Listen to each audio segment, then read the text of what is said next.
Good morning, good morning, good morning, and welcome to the third installment of 5 Minutes with Pastor.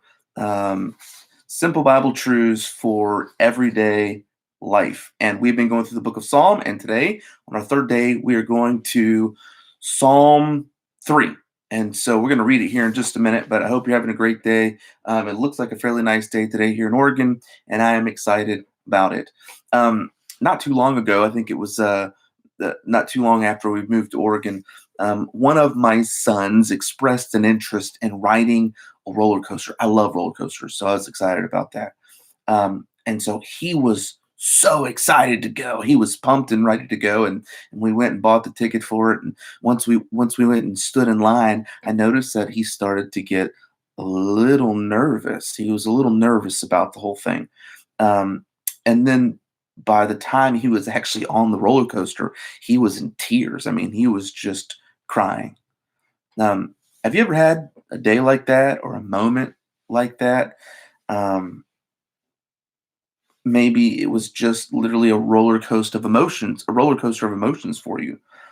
Maybe it's happened during this time with everything that's going on, and you kind of feel trapped at home.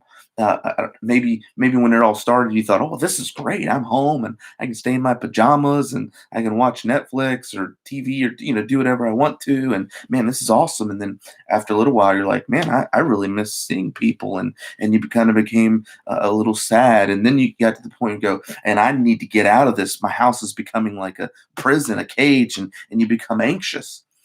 Psalm 3 that we're going to look at this morning is a psalm that David wrote. Um, and as you read it, you can feel his roller coaster of emotions as well. Uh, and rightfully so. His son, Absalom, was trying to kill David and take his throne. And Psalm 3 says this. It says, "Lord, how are they increased that trouble me? Many are they that rise up against me. Many there be which say of my soul, there's no help for him in God." Selah. "But thou, O Lord, art a shield for me, my glory and the lifter up of mine head. I cried unto the Lord with my voice, and he heard me at the holy hill. Selah. I laid me down and slept. I awaked, for the Lord sustained me. I will not be afraid of 10,000s of people that have set themselves against me round about. Arise, O Lord, save me, O my God. For thou hast smitten all mine enemies upon the cheekbone. Thou hast broken the teeth of the ungodly. Salvation belongs unto the Lord. Thy blessing is upon thy people. Selah." So we see David here, and he starts out this roller coaster of emotions, starts out with lament and worry about the danger that he's in.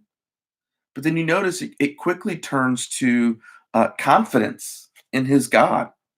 And then from there, it turns to resting in God. And I really believe as I read this passage that the turning point was verse 3. I want to read it again. Listen to what verse says in Psalm 3. It says, "But thou, O Lord, art a shield for me, my glory, and the lifter up of mine head." Uh, When David felt helpless, he remembered that God was his shield. When David felt that there was nothing to live for, he remembered that God was his glory. When David felt like there's nobody there to encourage him, he remembered that God was the lifter up of his head. And so I have a question for you this morning. Where do you turn to in times of trouble? When you feel helpless in this roller coaster of emotions, where do you run? When you feel like there's nothing to live for. And by the way, there are people out there who are losing their jobs, and this is affecting in drastic measures, and they feel like there's nothing to live for. I see on social media multiple times a day suicide hotlines that are posted, and rightfully so. And I want to encourage people, if they're watching this and they have those feelings, to get the help that they need and know that they are loved and cared for by God, and they're valuable to him, and that he loves them, and we love you, but he loves you with an everlasting love. And David was reminded that God was the lifter up of his head. There was one young man on my basketball team, and I've shared this illustration before. He was young, but he was very talented. He was learning, but he lacked confidence. And there would be multiple times in practice where he would make a mistake, and the first thing he would do is he would hang his head, and then he would jog back down to the end of the court or wherever he's doing it, and he would let one setback turn into two setbacks, and then he would let that affect his whole demeanor until his entire practice fell apart. And I would have this thing where I would just call his name out, and I would take, just like I did a minute ago, I would take my thumb and I would put my chin up like that. And that was just my signal for him to keep his head up, to lift his head up, to stop sinking his head. And it was just a reminder for him to move on to the next one and to not lose confidence. So, how do you keep confidence in these difficult times? How did David keep confidence in these difficult times? Well, I think he was reminded of verses 4 through 8. Notice what it says again. It says, I cried unto the Lord with my voice, and he heard me out of my holy hill. Verse 5 says, I laid me down to sleep, and I awaked, for the Lord sustained me. I will not be afraid of 10,000s of people that have set themselves against me round about. Arise, O Lord, save me, O my God, for thou hast smitten all mine enemies upon the cheekbone. Thou hast broken the teeth of the ungodly. Salvation belongs unto the Lord. Thy blessing is upon thy people. Selah. You know how David kept his confidence during difficult times?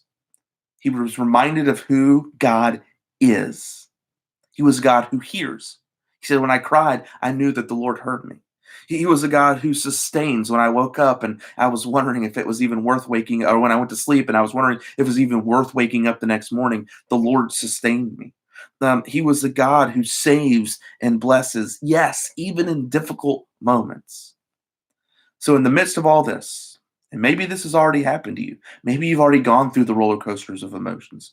Maybe it hasn't, but if this keeps going on this way, it probably will at some point. We as believers must be a people who don't allow our emotions and our actions to flow with the current circumstances. But when we begin to feel them move and vacillate, we look to God and we remember, God, you are my shield. God, you are my glory. God, you are the lifter up of my head. And I hope that when those times come, those things will encourage you to continue to move forward. I hope this morning's 5 Minutes with Pastor has been help and encouragement to you. And I hope you have a great day. And if you're able to, tune in tonight around 7 o'clock for a midweek Bible study for Pioneer Baptist Church. We'll see you then. Hope you have a great rest of the day.